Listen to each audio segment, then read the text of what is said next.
Good evening, everyone. Welcome again to another Unplugged Live. Here we are again. So, after a break last week, and I'm just waiting. So, we won't have Gabriel today, supposedly. Well, you know who is the guy who is always partying, right? So, I think Good Seb is evening. joining. Good evening. How are you? Everything's fine over here. How are things down there Yeah. in Lisbon? How are you dealing Well, with the heat? feeling great, but yes, quite warm around here. Okay. Yeah, So, no kidding. I got something like 42 Celsius today at the valley, so definitely not for the faint of heart. And yeah, we you actually know, had a you. very interesting weather phenomenon in the shoreline yesterday. It made the Mm-hmm. news. The Yeah. roll cloud, which was definitely interesting to see for the people who were watching it, although a little bit scary. But that gave us a nice break over here in the north from all of the heat that we've been struggling with.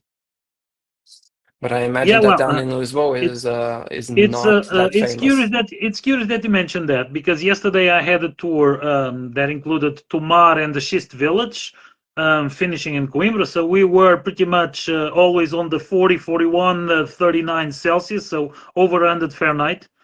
And then I came for a birthday celebration of a friend of mine near Ericeira, and I was driving back there around 5-ish, 5:30 p.m. And I got into the fog, and the temperature was 19 Celsius. So Yeah. was we were watching the sun going in and out, the clouds moving. So when that big roll cloud came on, everything got kind of deep foggy very very quickly. But we were inside the house, just looking outside. But I saw that coming in. Although the images I saw from people on the beaches, it was quite impressive. Okay, Yeah, my so parents they were in the Foz area and they took some pictures of it, and it was yeah. definitely an interesting weather phenomenon. As for me, well, I was at one of those places that I usually tell people about. For those who like to listen to us, when you want to explore something a little bit off the beaten path and you like nature. I was at Pateira de Fermentelos near Oh, Aveiro. awesome, awesome. So Yeah, we you had a you were picnic at the over lagoon. there. We had a barbecue, so Uh everything huh. was nice. And it's interesting to mention that even though we were something like probably 20-ish kilometers inland, we actually felt the cloud rolling in. We didn't see it, but we actually started feeling it because all of a Mm-hmm. sudden there was this continuous gust of wind, which gave us a nice break from the heat that we were dealing with over there. And although windy, it made the temperature quite a bit more manageable. And then when we started seeing the reports online of the roll cloud, well, that was definitely something different we're seeing. For some people, even a little bit scary. I do recall that there was, I think it was something like 20 years ago, another one that showed in the country in the Algarve. And then people, I was down in the Algarve at that time, and people were scared because in the distance it almost looked like it was a tsunami arriving, so that Mm-hmm. caused a little bit of Mm-hmm. panic. This time it was I much remember closer. that. I So speaking of panic, I know that you have chosen an interesting topic for Yeah. today. Well, it's a kind of topic that I'm not so happy to talk about. No one is, But but it has to be said.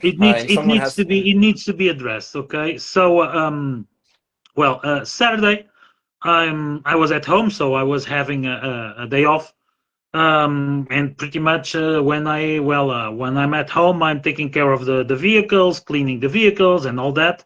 And suddenly I get a call from a good friend of ours, and he was asking me, "Oh, are you in Sintra?" No, but what's going on? Well, I'm here at the top of the mountain, and my guests are here doing the visit, and it feels considerably strange in here because there's no traffic, no vehicles have been passing for a while, and now we have a fire department vehicle going the other way, kind of a little bit lost as well, but trying to find their way. It seems like there was some accidents on the road to the mountain, and no one knows what was going on. And after he just finished the call, someone else just sends me some pictures of uh, um, of what was going on. In fact, it was an ugly crash. Um, I hate to say this, but it was at least one was supposed tourism vehicle that crashed front to front with another. And the road, it's narrow. A big part of the road, it's one way, but there are sections that is two ways with restrictions. And I face that very often. I've not at the road to the Pena Palace, but in some of the roads, the other roads around Sintra, that in fact they are two-way roads, but they are quite narrow, and like 95% of the traffic comes one way.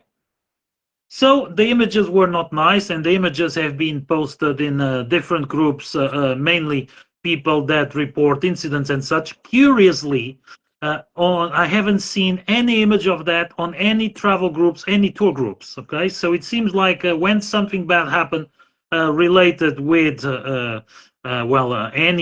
incidents with tourism vehicles or whatsoever, it gets quite filtered because no one really wants to disclose the situation. And a few minutes after, I got an image, and I don't know details about this, of a tuk-tuk that rolled on Friday on Lisbon, and I know the area quite well. It's a very steep street coming down from the most visited viewpoint in Lisbon.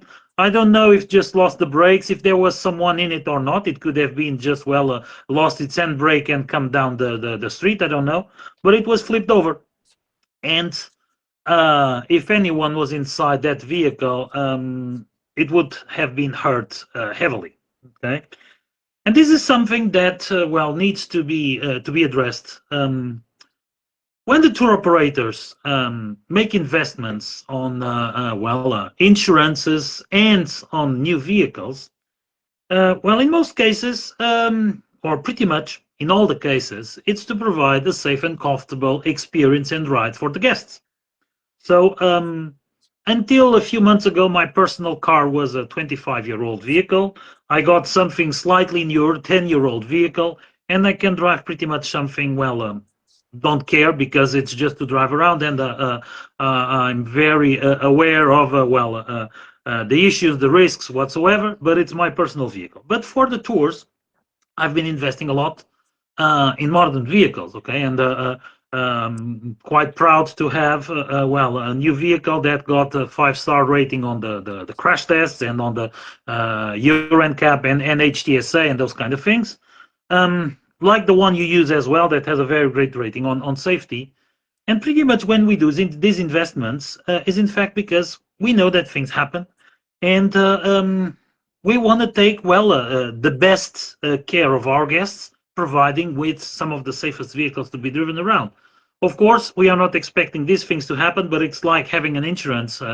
You get an insurance policy because things can happen. Otherwise, no one would have an insurance. Although a few people just have the insurance because it's mandatory, and in most cases, they probably would disregard that. But this is something I really need to address, and a lot of people are not aware about these things, and they think that all the tours are the same, all the experiences are the same. Unfortunately, I need to say they are not. Okay, and even that, some experiences might sound fun or nicer or whatever than others. There are people that really invest in safety because things happen. Okay, and this is an issue. And I've been talking about this very often. Something really bad would happen in Sintra, and can happen even more the way I see people driving there, the way I see a lot of people with rental cars not following the rules and trying to drive in places that they are not familiar at all. Okay, and those roads are not for people not used to drive around that kind of roads. But it's most of all the investment that we've been doing in safety that matters. And of course, that ends up being reflected on the investment that people need to do on the tours. But more than ever, it's important to check what are people driving, what insurances they have, if something goes wrong, what is the procedure. and pretty much, what are the tour operators doing for people's safety? Okay, because we just had a couple of months ago, or probably not even 2 months ago, two incidents in Sintra in a row with people being run over, one by a bus, one by a sort of a tuk-tuk, a buggy, one of those golf carts. And yes, it's too many people walking around with vehicles passing right next to them.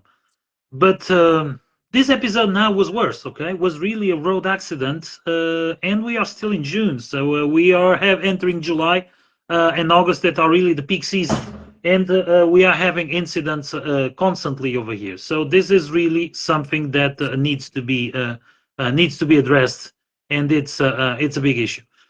And unfortunately, by knowing the Douro Valley quite well, I know that those roads are going to get very, very busy, and that a lot of people think that driving around the valley it's quite nice.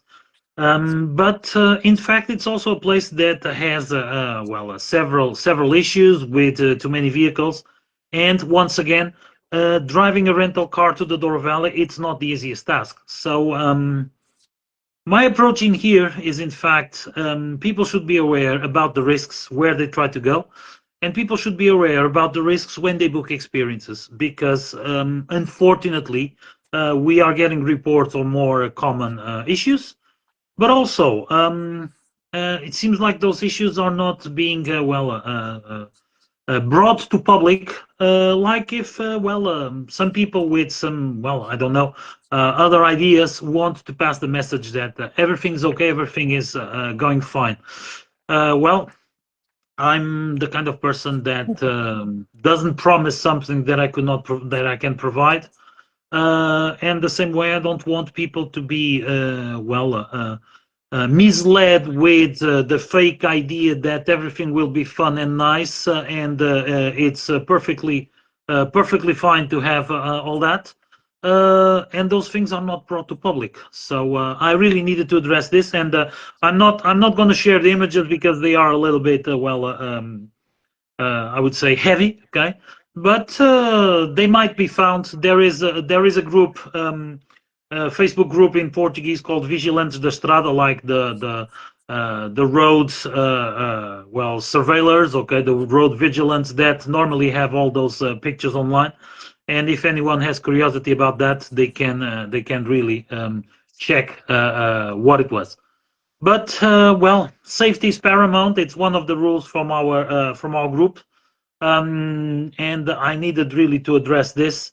So I really hope that we don't come back talking about these issues soon. But being here with Sintra and you with the Douro Valley, with another of the most populated areas in the country for travelers, I would like to hear what are your thoughts about that. Yep. So thank you, Linnell. And that was actually a very good introduction, and you touched based on several key aspects of safety, particularly road safety over here. Um, I actually was taking a few notes regarding what you were saying because I feel like those are some of the key topics that I also want to address from the north of Portugal perspective. So the first thing that you mentioned was new vehicles. A lot of people do investment in these new vehicles for the safety. I would say, and we were actually discussing this a little bit earlier today, that many people purchase new vehicles not because of the safety reasons. It ends up being one of the perks, but a lot of people, particularly tour operators, they like to purchase these new vehicles just for bragging rights. That's basically what it is. They like to park at the hotels, show off their brand new Mhm. vehicles with certain logos on front of them, and those are not necessarily either the newest vehicles or because sometimes they go onto the used market. But just because it has that symbol, it's actually very highly appreciated by Imported hotels. used are the most common. Oh yeah. So Yeah. it's not new, and you don't know what kind of use that vehicle has been having, or even what kind of maintenance or lack of maintenance the vehicle is going through. I can give you an example. I think I discussed this with you guys earlier last week. I actually went. I took my car to the service center because I was feeling something a little bit weird, and out of an abundance of caution, I would say, I brought the car in, and the guys told me that yeah, the suspension had to be changed, and so good thing that I did because I'm not joking around with safety. Because one of these things, and we all know about insurance companies, whenever they detect that you're at fault, you basically they can use that to disqualify your coverage. And Hmm. so if you get involved into an accident, they say, well, the guy hasn't done the maintenance properly, so we're not liable, we're not responsible, so we're not going to pay, which is going to turn into a big nightmare both for the customers as well as for the tour provider. And Uh, that is something that a lot of people forget. But yes, the insurance companies, they search for they're good maintenance at, records. yeah, they are very good at collecting money. They are terrible at paying. So Hmm. Yeah, that's one of exactly. the things. So I'm not joking around with safety, and I'm kind of recalling one of the stories that Gabriel said on one of our sessions over here, where he said that one of his guests, the first thing that he checked in his van was for the wear on the tire treads to see if the Hmm. tires were good. So that's something that can actually disqualify your insurance coverage as far as a tour operator, or if you're renting a vehicle that doesn't is not going through the proper maintenance procedures, that can also disqualify for the coverage. So yeah, new vehicles, sure, but I would say that the safety, unfortunately, for the most part, is actually a consequence of tour operators wanting to show off their shiny and brightest and bright new vehicle. So Hmm. yeah, this is for vehicle safety. This is for insurance. So all of this is interconnected. And so because we are talking about accessibility, particularly on road accesses to hard to get places, to difficult to reach monuments, you have the Pinna Palace over here at the Valley. I Hmm. have several wineries, several estates. And it does happen very frequently. Pretty much, I would say 3 out of 4 tours that I do, that the guests that I'm with, their reaction is we actually had considered renting a vehicle to come to the valley. We are actually super happy that we didn't rent a vehicle because navigate, It's not only to you that that happened. It happened yeah, to me several times touring the valley as well. yeah, it's very frequent that we hear this, that we have this feedback because a lot of people, they, I would say that they don't zoom in enough on the map. They just look at the destinations. They don't look at the roads that you have to do to get there. They look at the kilometers, they look at the time that it takes you to get there, and they just read that, okay, we can go there. So I've had instances where I was to get to a couple of wineries that I go to, I basically am driving a two-way road where the width of the road is 3 meters, so only a car can fit at a time. And if you get too close to the side, there's no railing, so you're basically just I know rolling down some the of those hill. roads. There are plenty of them at the valley. This is the Yeah. most common type of road at the valley, because if you're sticking to the safest options, then you're basically going where all the tour buses are going. That's it. And Hmm. if you're looking for a more quiet, more intimate, more authentic experience, well, I'm sorry, but the safest approach is going to be going to the place where the tour buses are going, and you'll be in the middle of 80 to 100 guests. And well, sometimes you might think that we've discussed this extensively over here at Portugal Unplugged. Uh, Sometimes just upgrading your experience a little bit, what you're paying in terms of cost is actually going to give you huge returns. And Hmm. this is the thing that a lot of people have to realize, that the price tag is one thing, the value is a completely different thing. So the value Exactly. is what you're getting for what you're paying. And we've discussed this extensively over here. I'm not going to say that the most expensive tours are the best ones, but the most affordable ones, depending on your expectations, some of them can be good options. But well, it all depends on what you're aiming to do. If you just want to go to the popular spot and take the famous picture and whatnot with you in it, it's perfectly fine. You can do that. If you want to have a little bit more of an intimate experience and know more in depth about what you're visiting, what you're seeing, for example, today I can tell you the story of I hosted 2 couples. I picked them up at the cruise terminal over here in Matosinhos, And Mm-hmm. amongst other things, we were discussing places that they enjoyed visiting, not only in Portugal, but internationally.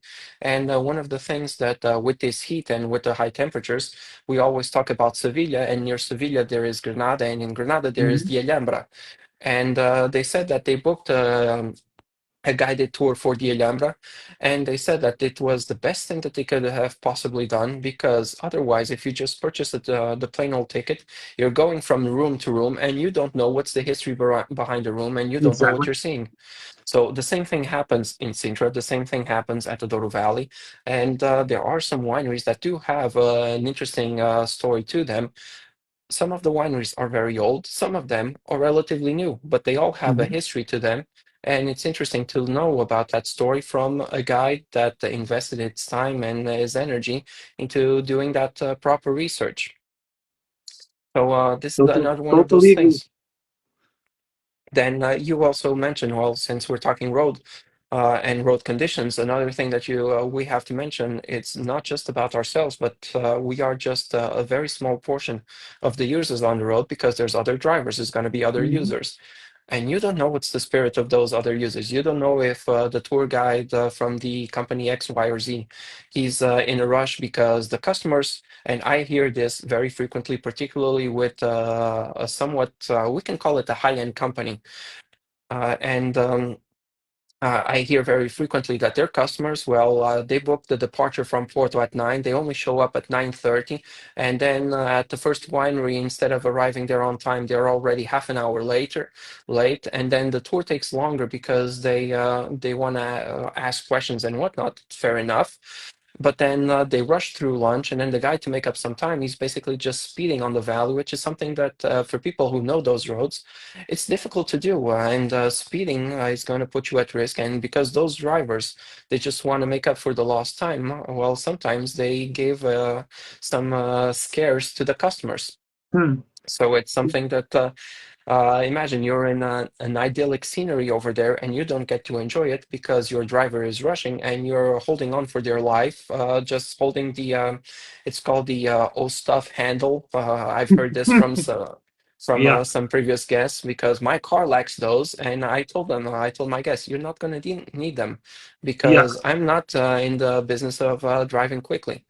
Yeah. So the other drivers, even I can be just doing a leisurely drive to the valley, letting people enjoy the scenery, take some pictures while we're driving through, explaining a little bit more in the region.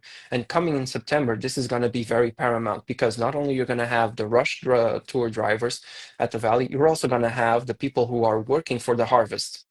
And Mm-hmm. when you see those truckloads full of grapes, move out of the way.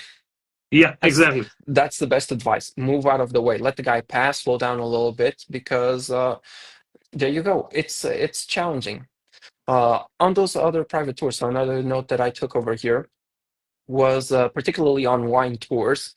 When you're part of a larger group, you also have to be aware of your uh, participants, the other participants, and how their behavior is going to be, which is always a huge question mark. You don't know if that person who you met just that morning, how is he Mm-hmm. going to react to a drive? How is he going to react to some very curvy roads? After a couple of glasses of wine, does he tolerate alcohol or not? Is he over there? Is he going to be bored and is he going to make everyone's life miserable? I've had Mm-hmm. people who told me that they were on small to medium group size tours, and they said that they had that couple or that guest who was just being obnoxious all of the time, and he basically made the entire experience miserable for everyone.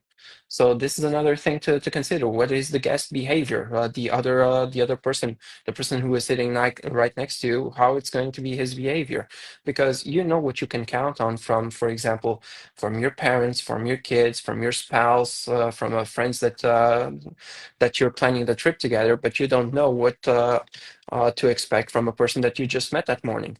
Fortunately Exactly. for me, I don't have a lot of bad things to say because, well, given the nature of my tours, I can only host two couples plus one extra person. And so usually they hit it off really well, and the smaller vibe of the group forces them to interact, and it does happen very frequently. And this is actually one of my favorite things to hear at the end of the day. Two couples who had just met, they end up going for dinner together that same evening because they had a wonderful time. So that's a big compliment that they're Hmm. doing to me. So they end up not hating each other. They end up enjoying each other. Sometimes they even exchange phone numbers and whatnot, and they get together the following day or 2 days later. I've already had instances where I had two couples on one day, and then the next day they actually decided to book me together again for a different tour. So Okay. that's another interesting thing that happens with small groups. And then the thing that you're saying, and I'm gonna channel my inner Gabriel right now of some of the issues just being swept under the rug. The prime example that I have about this, and this is another example that I discussed with my customers today. Um, Whenever the bad things happen, they are being swept under the rug because the place is a very popular destination, and you don't want to ruin the mysticism, the mystique of that popular Hmm. destination. But then there's the opposite happening. There are places that are being trashed for no reason at all. And so this is the part where my inner Gabriel comes out. One of the places right now, and this is the example that I give today, is Albufeira versus Lagos. Hmm. Everyone is talking trash about Albufeira because there are two streets over there that are known as the Strip. Gabriel has said this many times over here. But those are nighttime, those are nightclubs. Sure enough, for people who want to party, that's the place to be. But then during the day, it's peaceful, it's tranquil. The bars are closed down, and you only have the more authentic part of the town just coming to life. And because Albufeira has earned this somewhat not so stellar reputation, it's only visited by locals. And I would say that right now, if you want to have a truly authentic, genuine experience in the Algarve, don't be afraid of Albufeira. Just don't book your accommodation near the strip. That's the Yeah. only thing. But other than that, I would say that Albufeira is even more quaint, more authentic than Lagos. And Oh yeah. Lagos, it's the complete opposite. Lagos has this mysticism about it, around it, where you're basically just rubbing on each other's elbows and whatnot to see the popular places, to go to the beaches, to see the castle, the fortification, etc., to see the old town. It's very beautiful. It's very charming, but you're there. So are going to be some 10,000 other people, other persons. So that's the thing, and the thing that Lagos being over touristy right now, it's one of those situations that I would say is being swept under the rug, like are some car accidents with tourism vehicles and whatnot. There are plenty of instances, and this is not something pleasant to talk about, but these things happen. I imagine that for you, Lionel, some people have asked you before, like they do ask me when I'm driving those curvy roads of the valley. People sometimes ask me, how about accidents over here? Do they happen frequently? Does anyone ever drive off the hillside over here? And we're like, fortunately, it's not that common as people think it is. But when they happen, it's bad. It's really bad. It's really terrible. And there are some places where you think, okay, so this road is really narrow. It's probably just a one way. No, it's a two-way. And even some places like right now, I saw it was 3 weeks ago or so, the very famous bridge of Pinhão. When Hmm. there is an incoming bus or an incoming truck, that bridge, which is a two-way bridge, all of a sudden turns into a one-way bridge. And Yeah. then I have seen people just forcing their way, driving to the other side of the bridge, wanting to force the buses, which are unable to back off. Once they're on the bridge, it's very difficult for a bus to back off from the bridge. Just Hmm. trying to force the bus to back off, and they come over there at a standstill, and they make everyone's life miserable. I have Yeah. seen both tourists and I have seen locals do this. So again, it's driving behavior, and you don't know what the guy on the other car is going to do. And unfortunately, it pains me to say that over here in Portugal nowadays, and because we are pretty much on the road every day, doing hundreds of kilometers sometimes every day, we have this perception that driving in Portugal is becoming increasingly more dangerous. Not because of ourselves, but because of the other drivers, because that's the big question mark. Whenever I see a car passing me on the highway, I always put a big question mark. What is this guy going to do next? I have seen people cutting 3 lanes of highway just to take an exit that they forgot to turn. Already seen people slamming on the brakes because they were taking the wrong exit and backing off from the exit to get back Oh, yeah. onto the highway. Yeah. These things happen. Backing up on the highway because they missed the exit.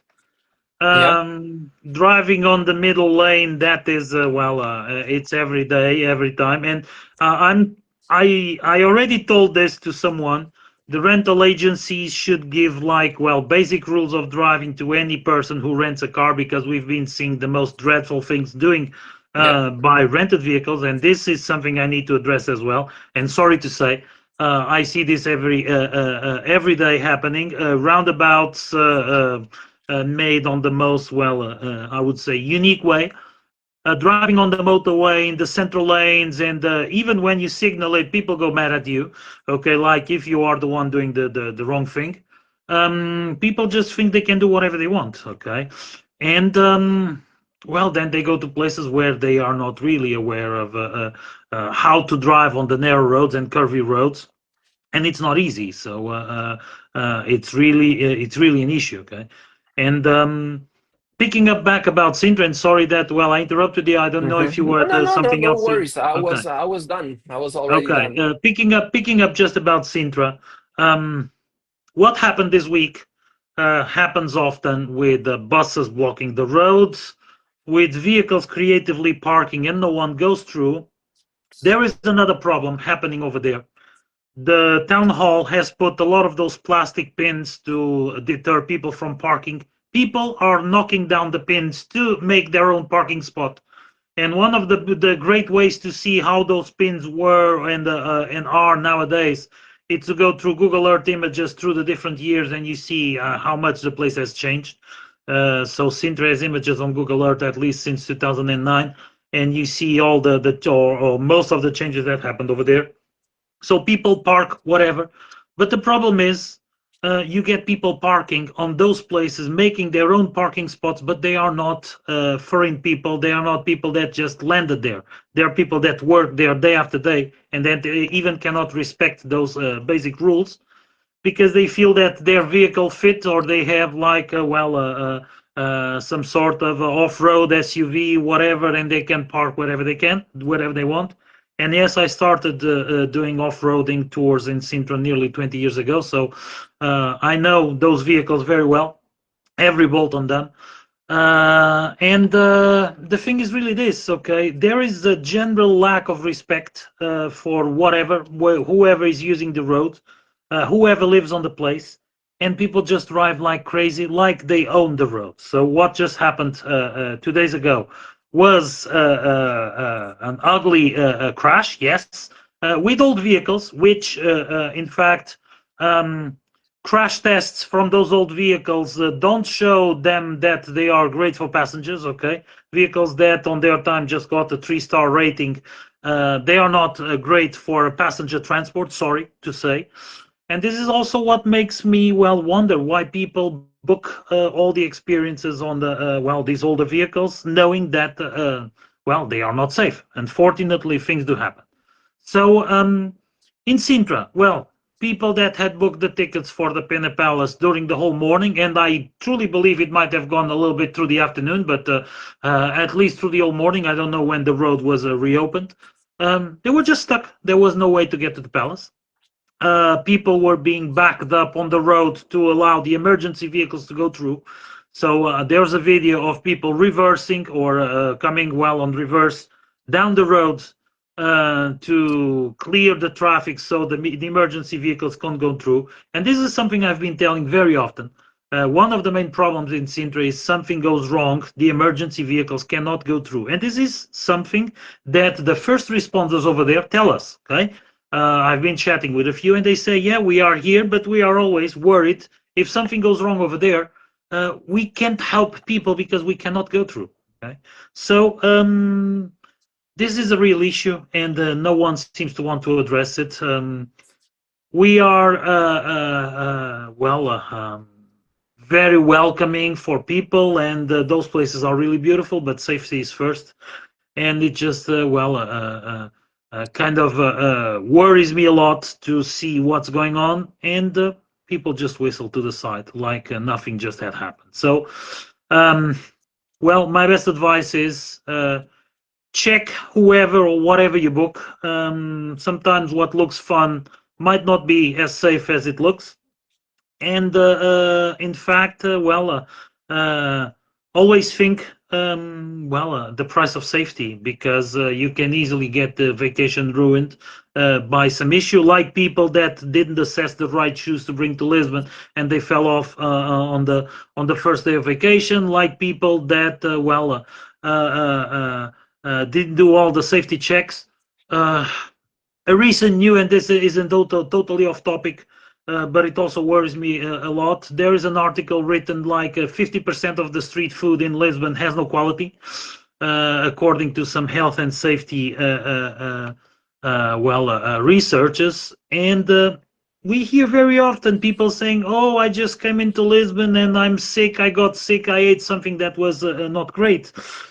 So there's a lot of issues happening, okay, and this is really something that makes me feel worried, because once these issues get abroad, people won't understand what's going on, and they kind of extrapolate this too much, and they really start feeling that Portugal is an unsafe country. We are not an unsafe country. We just have areas that are too many people at once, everybody willing to do the same thing, and then stuff happens. And then sometimes, like 10 minutes away, you have a great place that has no one. So I just read someone replying to a comment like, "You want to go to Sintra? Do you want to be in a place that has 600 people entering in 1 hour?" Well, there's at least one monument in Sintra that doesn't get 300 visitors a day, and people have been loving it. It's a very beautiful place, really represents what Sintra was all about. But people just don't, it didn't become viral on social media. Once it becomes viral on social media, things might change. But this is pretty much my approach. So there's a lot of stuff to do. There's a lot of reliable sources and tour operators and such to work. But in fact, what is happening now, we are getting more and more issues. They are starting to show up on the news, and the safety is key. So it needs to be, in first instance, everyone that is booking an experience or trying to do this or that need to assess how safe it is, how reliable it is, and is it really worth to take some risks or not, because things are really happening around.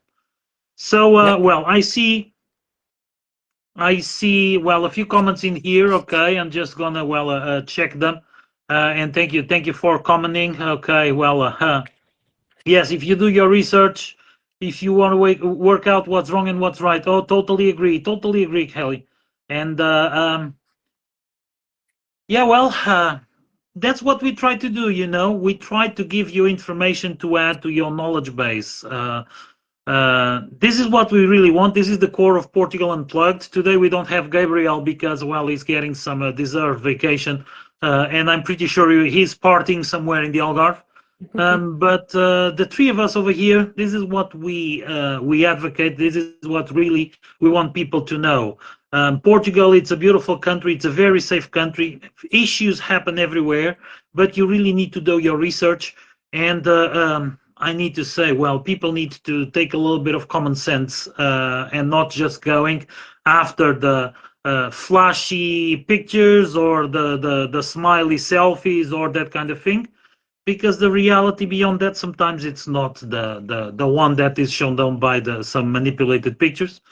And for us that we've been around for a while, either me, Sergio, and Gabriel, we are on the business for a long time, and I started as a freelancer almost 20 years ago.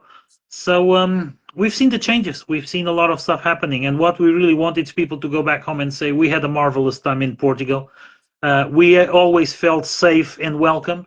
And we just need to address the do's and don'ts sometimes, because there's a lot of things that in fact should not be happening.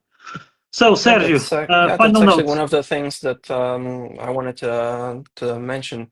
Over here, the core of Portugal Unplug is just to say sometimes things that are not popular, and it all started off with just talking about less popular destinations, and then also giving some advice that sometimes might be less well received. And we've already heard some comments from other persons saying that this is pretty much fear mongering, or that we are just hand picking or cherry picking some situations to just to serve a certain narrative and whatnot. But the reality of it is, we're just giving all of the information, all of it. We're not sugarcoating anything. We are just saying the pros and the cons of each place, each location, each activity that you're taking and whatnot.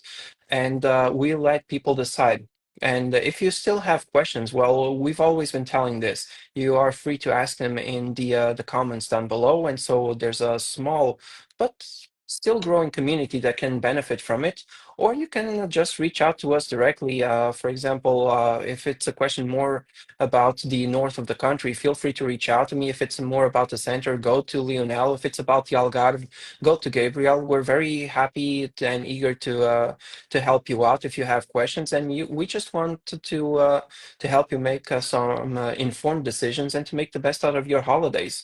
If you find our advice valuable, then if it made for some really good recommendations, and if you thought that we had a positive influence and a positive impact in your experience in Portugal, then I would say that our mission has been accomplished. And that's pretty much it. That's all that we want. If you ever decide to come back, yeah, we probably will have a few more recommendations to give it to you. But this is what we've been telling about. We're not over here just to say, oh, go to this place because you haven't seen Portugal if you haven't gone to location A, B, or C. No, traveling, and I've been advocating this from day one, traveling is a very personal experience. The more information you give us, the better we can create something that is going to be just done exclusively for you, that is going to be aligned with your best interests. I've I mentioned, I don't know if it was 2 weeks ago or not. I was just wrapping up with creating an itinerary for 3 days for some customers who are coming from Canada. Hmm. Um, so I've also created an itinerary, and it's going to be something a little bit shorter, a little bit more condensed and more compact for some persons also coming in October. So it's possible to do it, but if you're unsure of the things that you want to see, feel free to reach out and say, oh, we like this type of things, this type of experiences, and we can give you the popular recommendations, and we can also give you some alternatives that only we know that are going to provide equal or even more enjoyable experience because, well, you're not going to be swarmed by 300 persons in half an hour. So Yeah. yeah, that's it. All the places have the pros and cons, and saying that well, we're cherry picking arguments and whatnot, I feel like it's a little bit of intellectual dishonesty, like I like to call it. People are not being honest with themselves and with the persons that they're supposed to serve. And I like to say, in fact, one of the things that I always start my tours by saying is that, okay, you should be aware of that the drive that takes us to the Douro Valley, the last 30 minutes, is going to get extremely curvy. So if you have a Dramaman ticket now, if you want to sit in the front, be my guest, you can take the front seat. If that helps you, you can open the windows, anything, but just be aware that those last 30 minutes of our drive to the valley is going to get a little bit curvy. So that's it, and it's basically just being honest with the persons, and not it's not about managing expectations, but it's more about people making an informed decision. Because this it all starts with this very little simple thing with me for my tours. I always tell them, your seating arrangement might change if I give you this little piece of information, because all of a sudden, when we're with two couples or a family, sometimes a person had planned going in the front with me, but they end up, okay, so my daughter, my husband, my wife, she's the one struggling a little bit more with curvy roads. So I'm going to put her in the front so that way she'll have a better experience. That's it. Something Mhm. as simple as that. It all starts with something as simple. This is something that is insignificant. It might seem insignificant, but for that person who was able to deal with the trip a little bit better, that made the entire difference for the rest of the day because she was not feeling nauseous. And this is just the tiniest example that I have to give. So yeah, Yeah. again, just the two of us, and we're pushing 45 minutes already. Well, Oh, and it's just the two of us. If the party guy yeah. was over here, we would go over an hour for sure. Okay. No, we would probably be going out a little bit early because he wants to go party, go back to Yeah, the party. exactly, exactly. So, So once again, well, everyone, thank you for tuning in, and I hope everyone has a great week. If you're staying in Portugal, then just be aware that this week is going to be a little bit challenging in terms of weather because mhm. right now we're going through a little bit of a heat wave. So again, pieces of advice. We're going through a heat wave, and you might think that, oh, okay, it's going to be superb weather. No, there is such a thing as too much good weather over here. So stay hydrated. If you're going on a wine tour this week, make sure that you take a decent amount of water with you, or ask your tour provider if they have bottles of water in places where you can fill up those bottles, because there's going to be this temptation that to cool down, you want to drink some more wine. That's going to make your day and even the following day quite a bit more miserable. So Mhm. yeah, everyone have a great week. Ask your questions. Feel free to comment down below. Today I'm doing the Lionel bit. This video will be posted on YouTube in just a few moments, so don't forget Yeah. about that. So if you didn't catch us live, you can always watch it over there. And we'll see you next week. Well, and thank you very much, and thank you for the comments. We had some interesting comments in here, and well, this is really what makes us well very happy to do what we do, because people are really well getting through, asking questions, commenting about our thoughts, and of course, this is really well really amazing to have you over here.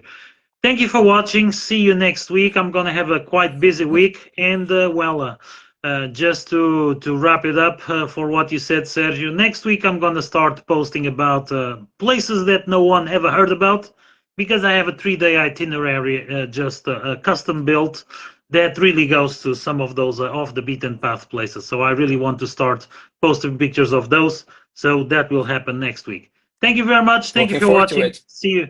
See you next See Monday. ya. Bye.